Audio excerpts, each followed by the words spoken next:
అలాగా ఇది చూస్తే the way they edit the film, the way they deliver the film, the quality of the film నాకు నచ్చి సరే ఈ సినిమా నేను రిలీజ్ చేస్తానని చెప్పి తీసుకున్నాను.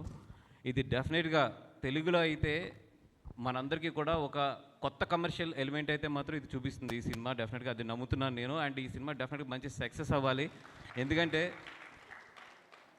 మన ప్రొడ్యూసర్స్ ఇక్కడి నుంచి వెళ్ళి అక్కడ చేశారు. అండ్ ఇందాక సుబ్బగారు అడిగినప్పుడు ఒక మాట అన్నారు, తెలుగులో ఎప్పుడు సినిమా చేస్తున్నారంటే ఇమీడియట్లీ చేస్తున్నారని. కంగారు పడకండి, Telugu is different, Malayalam is different. Telugu when you are doing the Telugu film you should be very very careful. Malayalam is like little comfortable than Telugu. Telugu is not that much of comfortable. As a senior producer, I am telling you this. Yeah.